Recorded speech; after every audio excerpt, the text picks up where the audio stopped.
बजरंगलाल जी को जय जगदीश। बोलिए जगन्नाथ भगवान। बोलिए जगदीश भगवान की, देवनारायण भगवान की, बोलिए गिरिराज महाराज की।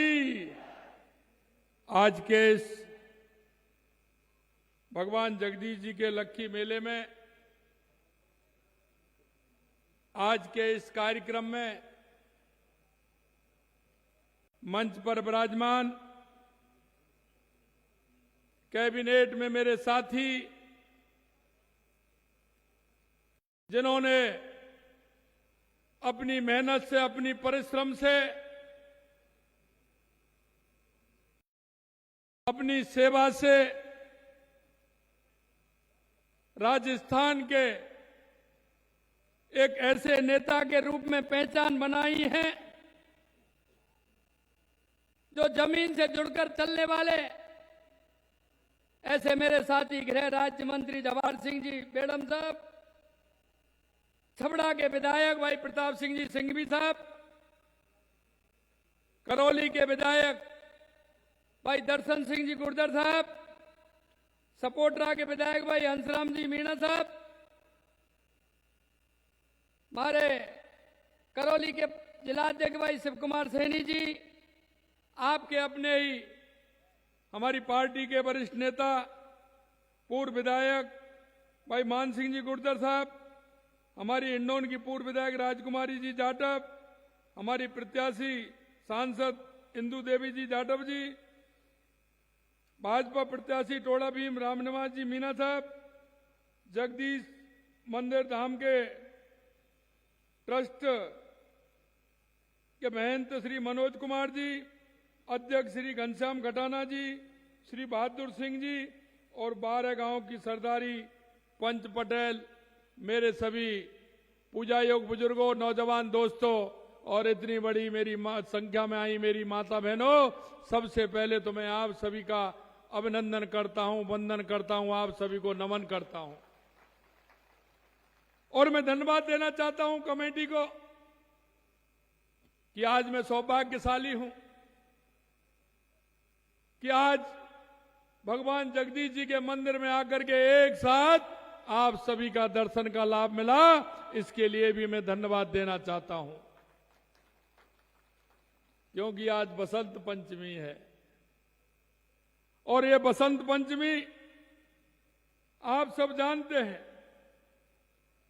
कि ये किसान की खुशहाली का प्रतीक है। क्योंकि आप देखते हैं घर से बाहर निकलते हैं हरियाली, और जब सरसों के फूलों को देखते हैं तो मन प्रसन्न होता है, क्योंकि हम सभी किसान हैं और किसान को खेती की आस होती है। और इस समय हमारी खेती पूर्ण रूप से जब दिखती है तो निश्चित रूप से हमारी माता बहनें, हमारे सभी किसान भाइयों के मन में एक उत्साह और उमंग होता है। और इस मौसम में फूल भी खिलते हैं, इसलिए ये बहारों का मौसम भी है। और भगवान कृष्ण ने भी कहा है, जगन्नाथ जी ने कहा है कि ऋतुओं में मैं बसंत हूं, तो ये जगन्नाथ जी का बसंत भी है। ये भी बड़ी खुशहाली की बात है।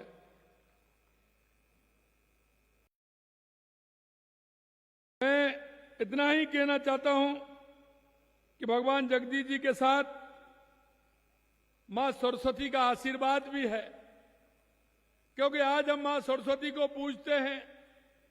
और मेरे भाई और बहनों, ये हमारी जो संस्कृति है ये आपने देखी है, आपने उसका संचालन भी किया है। मैं धन्यवाद देना चाहता हूं इस समाज को कि इन्होंने हमारी संस्कृति में भगवान कृष्ण के जो पद चिन्ह थे उन पर चल करके देश और दुनिया में नाम किया है। आज मैं कह सकता हूं कि गौ, ब्राह्मण और संत की सेवा जिस तरह से आप करते हैं, आपके मन में जो उनके प्रति भाव और श्रद्धा है, क्योंकि भगवान जगदीश जी ने हमें यही सिखाया है कि हमें सभी के प्रति श्रद्धा भाव होना चाहिए। और एक सबसे बड़ी बात है, हमारे देश के यशस्वी प्रधानमंत्री नरेंद्र मोदी जी कहते हैं कि हमारा विकास भी हो और हमारी विरासत को भी संभालने का काम हो। आज आपने जिस तरह से भगवान जगन्नाथ जी की लगातार 346वां जो प्राकट्य दिवस आज मना रहे हैं, ये हमारी विरासत है, ये हमारी संस्कृति है। जिस तरह से हम उसका संचालन करते हुए आध्यात्मिक संस्कृति हम मना रहे हैं, मैं आपसे यही कहना चाहता हूं, प्रधानमंत्री जी ने इस महान देश के गौरव को पुनः स्थापना करने का काम किया है। और आपने देखा होगा अयोध्या में राम मंदिर के निर्माण के साथ काशी विश्वनाथ कॉरिडोर भी देखा है, महालोक का काल का जो निर्माण हुआ है वो भी आपने देखा है।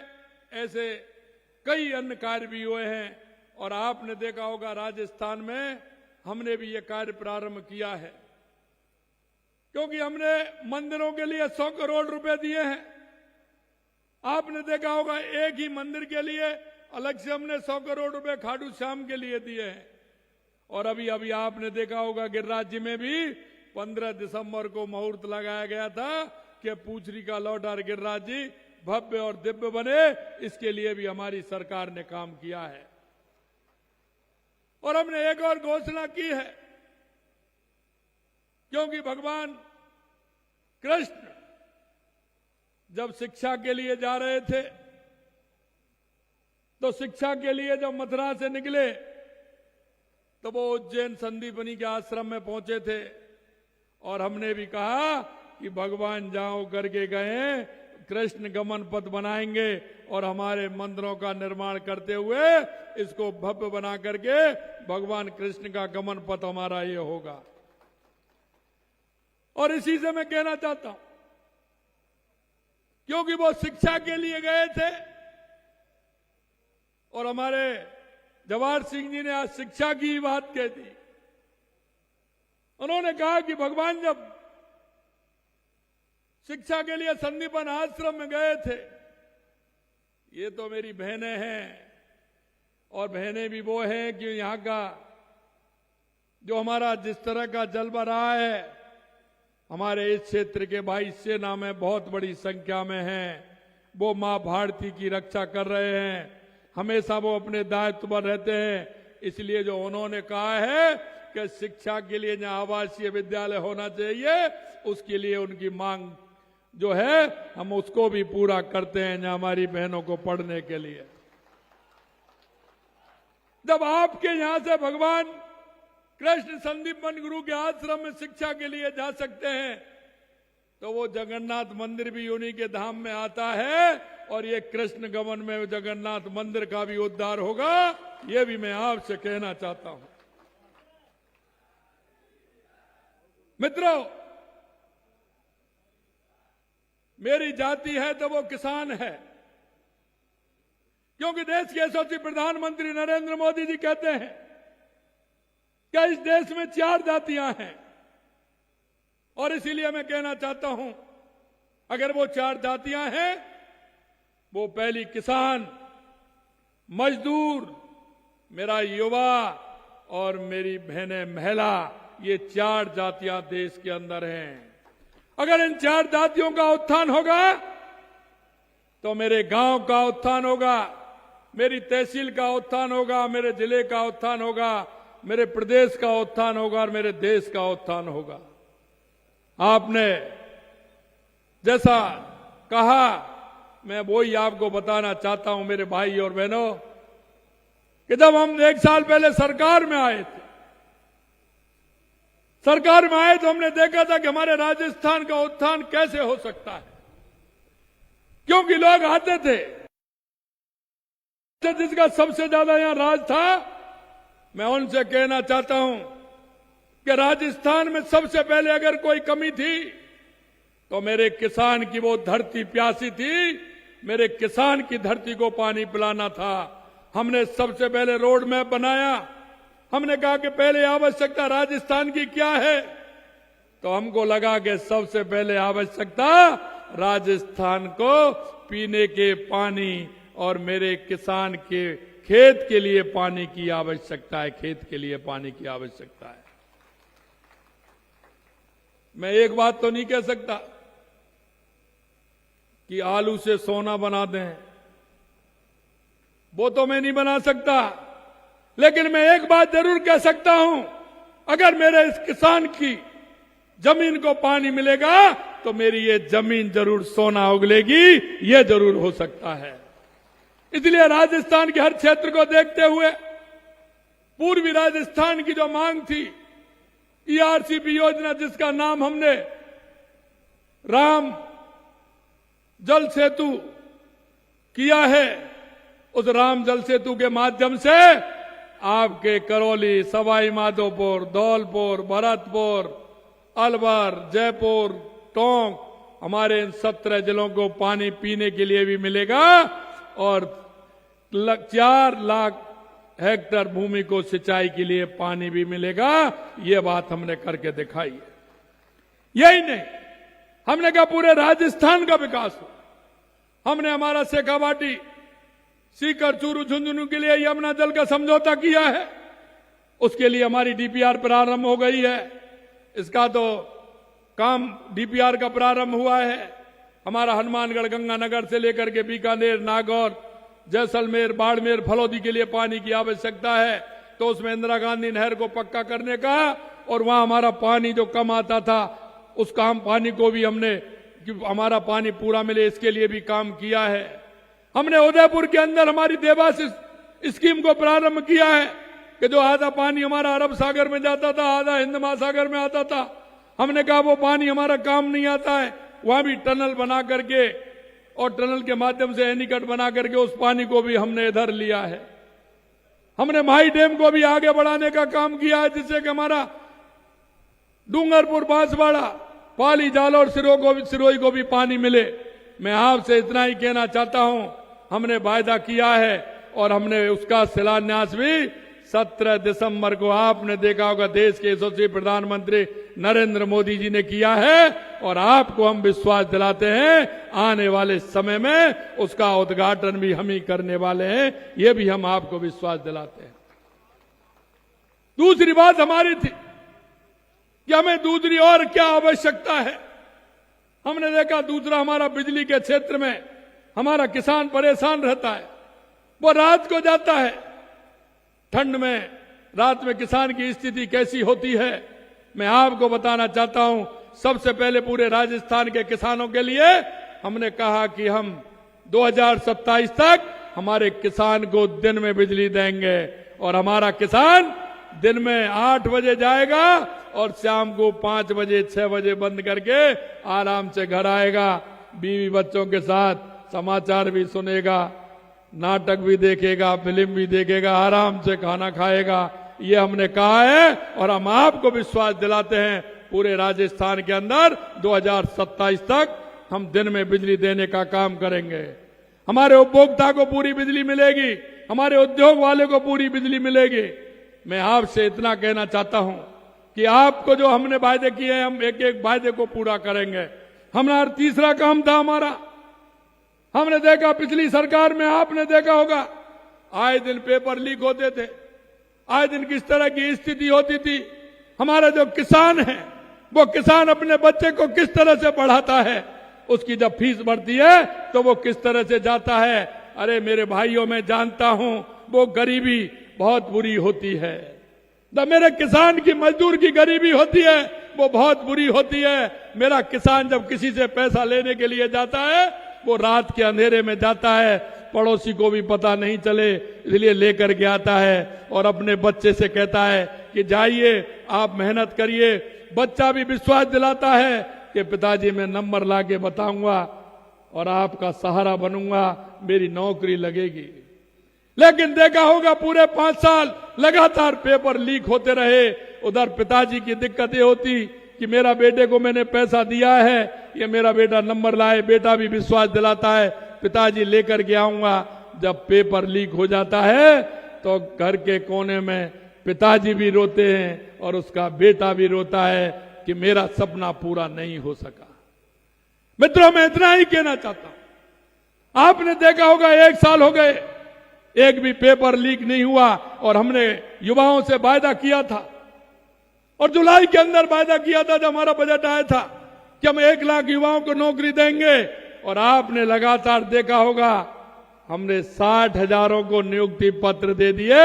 अगले महीने 15,000 युवाओं को नियुक्ति पत्र देने जा रहे हैं। जब तक जुलाई आएगी हम 1 लाख युवाओं को नौकरी देने का काम करेंगे। 5 साल में हमने कहा हम 4 लाख नौकरी देंगे। हमने कोई ऐसे ही नहीं कहा हम 5 साल के अंदर 4 लाख नौकरी देंगे। हमारे युवा, हमारी बहनें, हमारी मेहनत करती हैं, उनको नौकरी मिलनी चाहिए। हमने ये काम किया है और हमारा काम प्रारंभ हो गया है। शायद 70 साल के इतिहास में पहली बार आपने देखा होगा कि 2025 का कैलेंडर हमने जनवरी के महीने में निकाल दिया कि ये भर्तियां होंगी। 81,000 वैकेंसी निकालने का काम हमारी सरकार ने किया है। आराम से पढ़िए, हमने ये भी डेट दिया है कि आपका पेपर उस दिन होगा, रिजल्ट उस दिन आएगा और नियुक्ति पत्र उस दिन दे देंगे, जिससे कि वो कहीं से कोई बात करे तो उसको ये आस रहे कि मैं फलानी तारीख को मेरा पेपर है, इस तारीख को रिजल्ट आएगा और इस तारीख को नौकरी मिलेगी, नियुक्ति पत्र मिलेगा। यहां तक हमने किया है।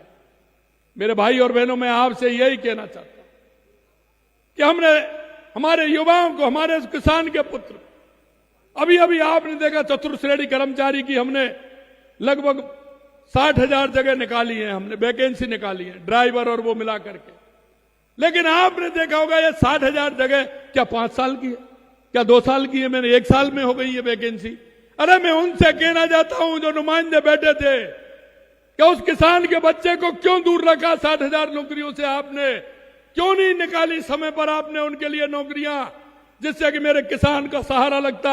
मुझे पता है, मैं अच्छी तरह से जानता हूं, किसान के पास अगर अकेली खेती है तो उस किसान का घर ठीक प्रकार से नहीं चलेगा जब तक दूसरा काम उसका कोई नहीं होगा। हमारा युवा पिता का सहारा बनना चाहता है, किसान का सहारा बनना चाहता है, लेकिन किसी ने ध्यान नहीं दिया। मैं आपको कहना चाहता हूं, आपको लगेगा कि किस तरह से इन लोगों ने किसान के उन बेटों के साथ धोखा दिया है। हमने 60,000 जगह निकाल करके और हमने कहा कि इसका नियम भी बनाया और हमने कहा इसको पेपर लीजिए और इस किसान के बच्चे को 60,000 नौकरी दीजिए। वो भी हम देने वाले हैं, ये भी हम बताना चाहते हैं। चौथा हमारा काम था कि हमारे किसान को रोजगार, बेटों को रोजगार कैसे मिले, हमारा उद्योग कैसे चले। हमारा प्राइवेट में हमने 6 लाख नौकरियां देने का वायदा किया, उन नौकरियों की हम कैसे दें? आपने देखा होगा हमने राजस्थान किया है। हम देश के हर प्रदेश में गए, बड़े राजधानियों में गए, वहां हमने हमारी बात रखी कि आप राजस्थान आइए, अपने उद्योग लगाइए, जिससे कि हमारे राजस्थान के लोगों को रोजगार मिले, हमारी बहनों को रोजगार मिले, हमारे भाइयों को रोजगार मिले। और आपने देखा होगा 35 लाख करोड़ रुपए के एमओयू हमारे राजस्थान में 9 और 10 दिसंबर को हुए थे। हमारे उद्योग धंधे आएंगे, हमारे लोगों को रोजगार मिलेगा, हमारी बहनें पढ़ी लिखी हैं, उनको रोजगार मिलेगा। हमने राजस्थान के माध्यम से, और हमने एक काम और किया था, हर डिस्ट्रिक्ट में हमने ये कहा यहां क्या रोजगार लगता है, क्या यहां हो सकता है, उसकी हमने फैसिलिटी देख करके उस काम को भी करने का किया है। इसलिए मैं भाई और कहना चाहता हूं, जो हमने आपसे एक एक वायदा किया है, उस वायदे को निश्चित रूप से हमारी सरकार पूरा करेगी। हमें पता है, हमें देखते हैं, हम आंगनबाड़ी के हमारे केंद्र थे, उनको भी हमने बढ़ाया। लेकिन मैं आपसे कहना चाहता हूं, और वो मैं इसलिए कह रहा हूं कि मैं गांव की स्थिति जानता हूं, उस किसान की जानता हूं। आप देखते हैं हमारी माता बहनें दूध, दही, और ये आप लोग तो वो हैं जो गाय माता की सेवा करते हैं। लेकिन मैं आपको कहना चाहता हूं मेरे भाई और बहनों, कि आपने देखा होगा जब सुबह घर में 4, 5, 6 गाय हैं, भैंस हैं, लेकिन जब सुबह टंकी वाला आता है, वो पूरा का पूरा दूध को ले जाता है। वो आर्थिक तंगी इस तरह की होती है कि मां अपने बेटे को दूध पिलाना चाहती है, लेकिन असहाय हो जाती है। जब आर्थिक तंगी से जूझती है, वो उस पूरे के पूरे दूध को उसको नाप देती है। मेरे जो नौनिहाल हैं, 3 साल से लेकर के 9 साल तक के जो बच्चे हैं, 4 साल से जो आंगनवाड़ी केंद्रों में जाते हैं, उनको दूध नहीं मिलता है। अगर मेरी पीढ़ी वो कमजोर हो जाएगी तो क्या मेरा देश कमजोर नहीं होगा, प्रदेश कमजोर नहीं होगा, या वो पीढ़ी कमजोर नहीं होगी?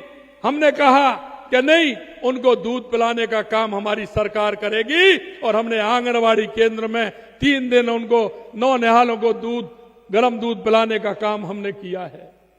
मित्रों, मैं इतना कहना चाहता हूं, आपकी हर समस्या को जानता हूं और यहां पूर्वी राजस्थान की अगर बात करूं तो मैं आपका एक एक चीज मुझे पता है कि हमारा किसान किस तरह से मेहनत करके अपने घर को चलाता है, किस तरह से वो मेहनत करता है। मैं आपसे इतना निवेदन करना चाहता हूं कि हमने जिस तरह से किसान कल्याण के लिए हमारी सरकार ने काम किया है, आपने देखा होगा पिछली बार इन्हीं दिनों में हमारी दिसंबर में सरकार बनी थी। हमारा बजट जुलाई में आ रहा था, लेकिन उससे पहले जो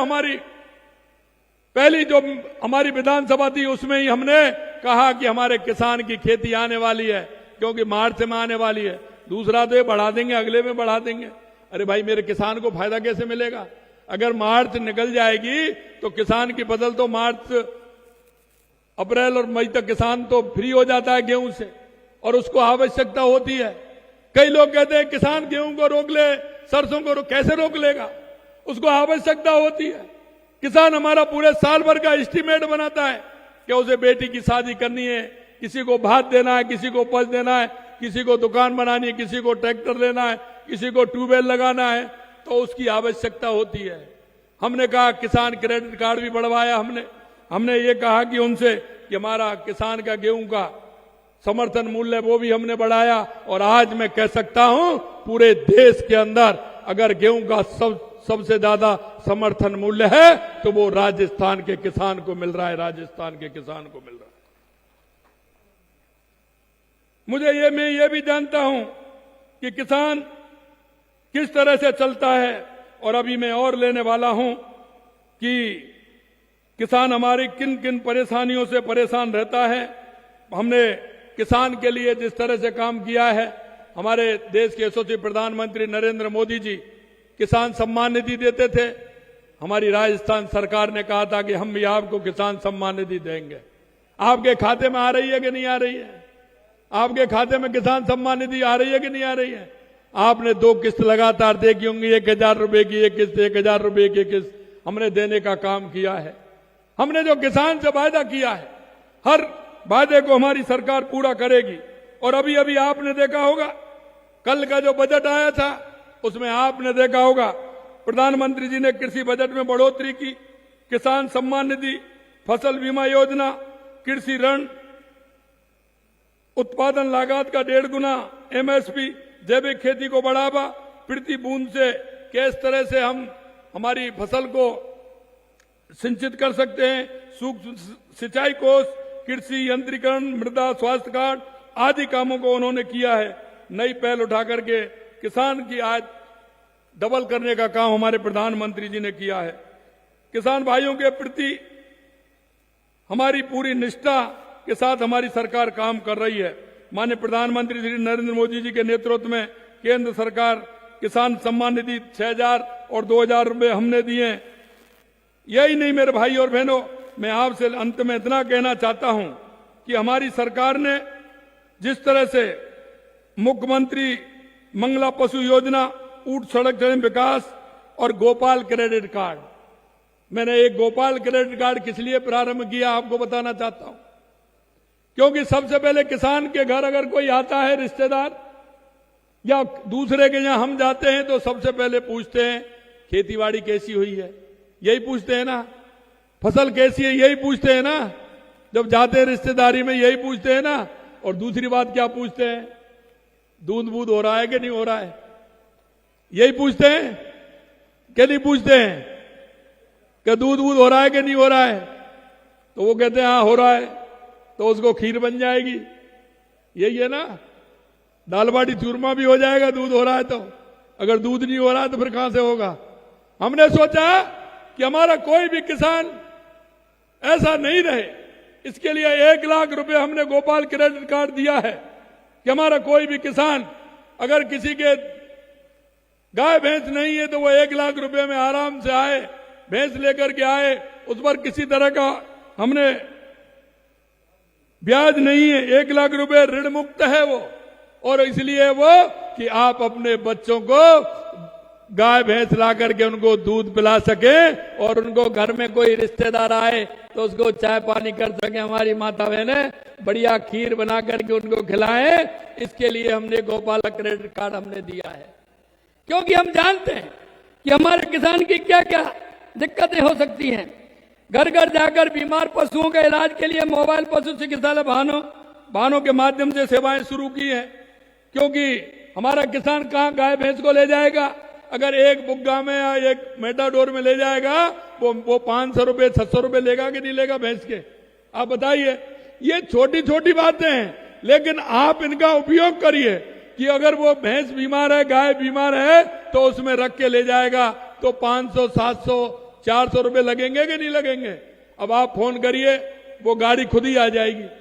आती है कि नहीं आती? वो गाड़ी खुद ही आ जाएगी। इसलिए मैं कहना चाहता हूं ये भी हमने किया है। और मैं जानता हूं आप डेयरी पे दूध देने जाते हैं तो उसके लिए भी बिक्री कर में 5 रुपए प्रति लीटर हमारी सरकार अनुदान देती है।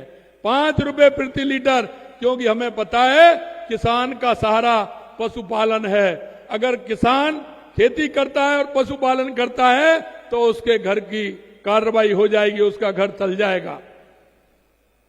हमने इसलिए 5 रुपए प्रति लीटर अनुदान दिया है।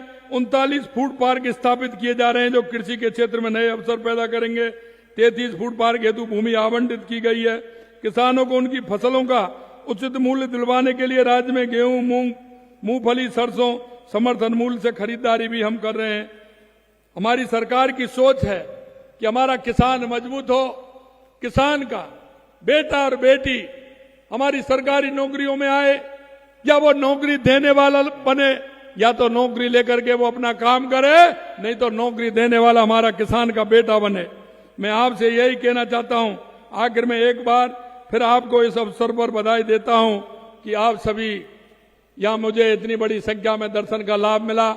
मैं अंत में इतना ही कहूंगा मेरे भाई और बहनों कि लोग आते हैं, बातें करते हैं, उनसे यह जरूर पूछना कि किसान के लिए, युवा के लिए, माताओं के लिए आपने क्या किया है। मैं आपसे इतना ही कहना चाहता हूं, जो हमारे संकल्प पत्र में जो हमने आपसे वायदा किया है, हम किसान की हर बात को पूरा करेंगे और संकल्प पत्र में जो वायदे किए उस एक एक को पूरा करेंगे। आज के इस अवसर पर बसंत पंचमी है। मैं भी देखा, ऊपर से देख रहा था, पानी भरे हुए हैं, आपके टांके जो बनवा रखे हैं उनमें फसल बहुत अच्छी, हरियाली एकदम बहुत अच्छी है। और मैं ये कहता हूं, जो मन से काम करता है और उनके मन में अच्छी भावना होती है तो भगवान जगदीश भी उस पर कृपा कर देते हैं। मैं नागौर के अंदर गया था तो मैंने वहां देखा, क्योंकि वो लोग जब बारिश हो रही थी तो स्वागत कर रहे थे। उसी समय मेरा कार्यक्रम बन गया।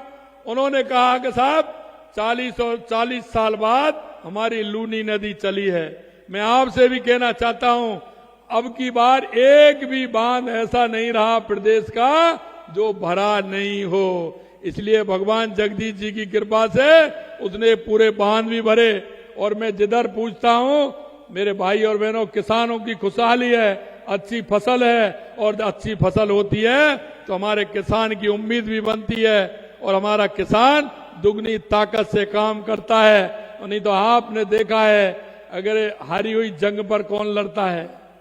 अगर हारी हुई जंग पर लड़ता है तो मेरा किसान भाई लड़ता है, चाहे वो कैसी भी स्थिति हो, लेकिन किसान कभी जंग नहीं हारता है। इसलिए मैं आपसे इतना ही निवेदन करना चाहता हूं, भगवान जगदीश जी का स्मरण करिए और निश्चित रूप से हमारे इस क्षेत्र को जो हमने कहा है वो लाभ भी मिलेंगे। इन्होंने 2-3 बात कही है, वो भी मैं कहना चाहता हूं। इन्होंने कहा है कि मैंने जगदीश जी मंदिर के लिए तो कहा ही है, यहाँ 2-4-5 दिन में हमारा कोई अधिकारी आएंगे, हमारे उसके वो आएंगे तो देखेंगे किस तरह से भव्य बन सकता है। जगदीश मंदिर को भव्य बनाते हुए हमारे भगवान कृष्ण के जो कृष्ण का मन पथ है उसमें भी करेंगे। और एक मेरे से कहा है कि जहाँ छात्र आवास बनना चाहिए, आप निश्चित रूप से जहाँ छात्र आवास बनेगा, जिससे हमारी बहनों की ठीक ढंग से पढ़ाई हो सके। 2-3 बात उन्होंने और दी हैं। उन्होंने कहा है कि यहाँ अस्पताल कौन सा है, यहाँ अभी नहीं है, लेकिन कौन सी उसका है, नहीं पशु औषधालय की बताई ना यहाँ, क्योंकि मैं देख रहा हूं इतनी बड़ी संख्या में 12 गांव हैं, पशु पालने का काम यहाँ होता ही है गाय माता का, तो एक अस्पताल जो केंद्र है उसको अस्पताल हो जाएगा, उसको क्रमोन्नत करके उसको, जिससे कि आपको परेशानी नहीं आए। आप सभी ने बुलाया, मैं मंदिर कमेटी को धन्यवाद देता हूं, आप मंच पर विराजमान सभी को धन्यवाद देता हूं, और आप सभी को भी प्रणाम करता हूं, नमन करता हूं कि इतनी बड़ी संख्या में आप सभी के दर्शन का लाभ मुझे मिला। बहुत बहुत धन्यवाद। बसंत पंचमी की बहुत बहुत शुभकामनाएं, बहुत बहुत शुभकामनाएं। जय हिंद।